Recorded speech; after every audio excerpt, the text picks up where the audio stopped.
Let's get this tomato here as well. Make sure everything's good, no marks. Okay, just a little bit cat-faced. Another tomato. Oh, they smell really strong. They smell like pollen.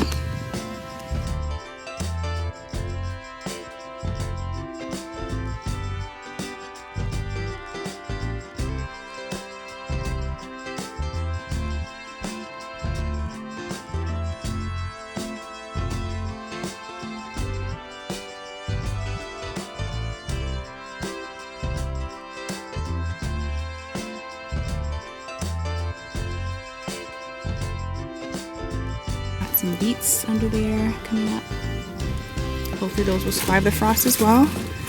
And then also, I'm gonna come over here and get some more of the green tomatoes that I saw coming up.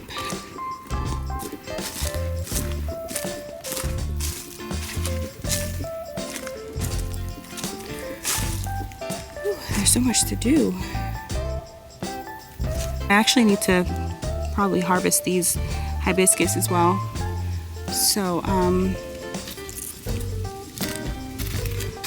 yeah, okay, so let's get these tomatoes.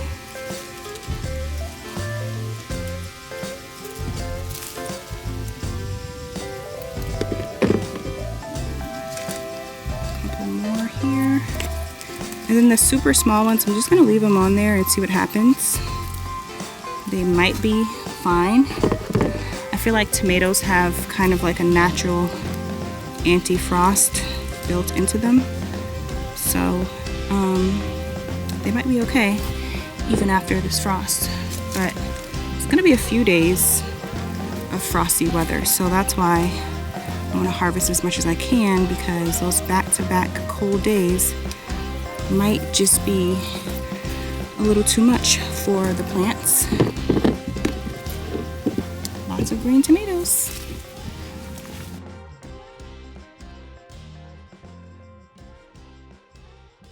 Look at this daikon radish. I've had some daikon radishes that were like 12 inches long, some even longer than that. So that's why these are really great to plant in your garden, because their deep tap roots help to break up the soil, like very compacted soil. So you'll find daikon radish seeds in a lot of cover crop mixes. As you can see, the deer really love the leaves, but it's still going strong and putting out new growth. But yeah, that definitely looks like some deer did it. Could have also been a rabbit, but yeah.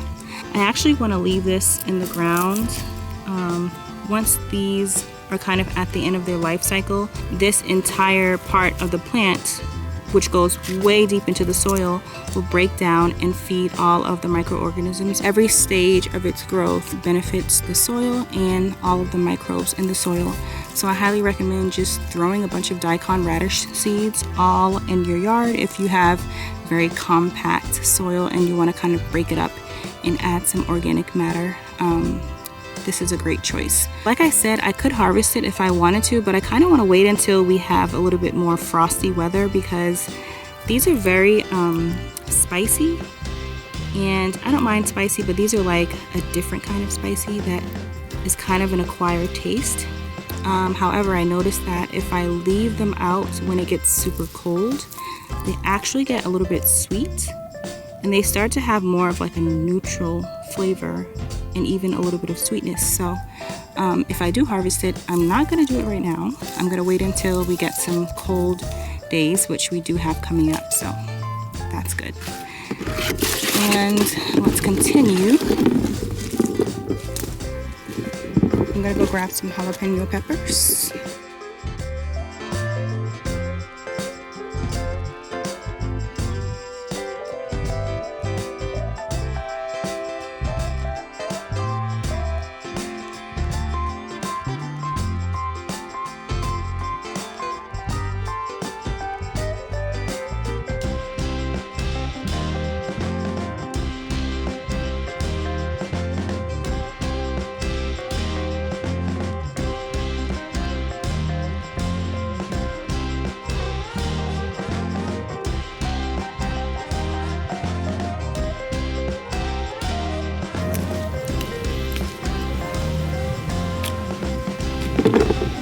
more.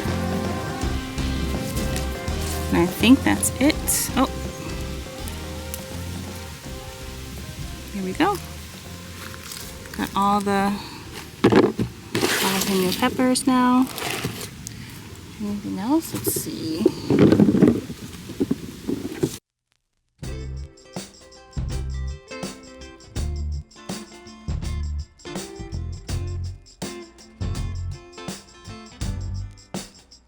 I do want to see if there's any potatoes in here because this plant kind of fully died back, and I probably should have harvested these potatoes sooner. But oh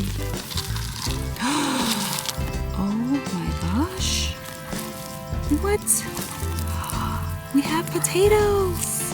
These are the potatoes that I grew from the grocery store, actually, that started to sprout, and we actually got potatoes. This is such a wonderful surprise. This is so incredible. I think I should probably get a shovel because there could very well be more potatoes in this soil.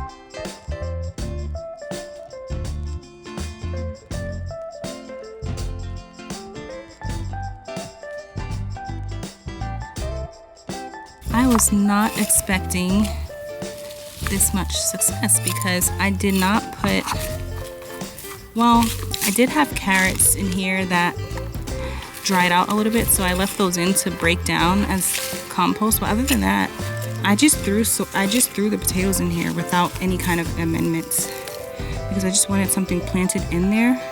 Oh, what's this? This is the seed potato. So this is one of the original mother potatoes. She did a great job. That's a lot of potatoes. I mean, not bad for such a tiny one. And definitely this would have produced a lot more if we had more time. But like I said, we want to beat the frost. So I had to harvest it. And I think considering the fact that, oh my gosh, just when you think you got them all, I'm pretty certain that I'm probably missing some of these potatoes, but if I am, they're definitely going to make an appearance at some point because they'll just turn into a plant and start growing more potatoes. And who knows, maybe they'll survive the winter and just start growing in the spring. Definitely am going to harvest the other bin of potatoes and the potatoes that I have in the ground, which is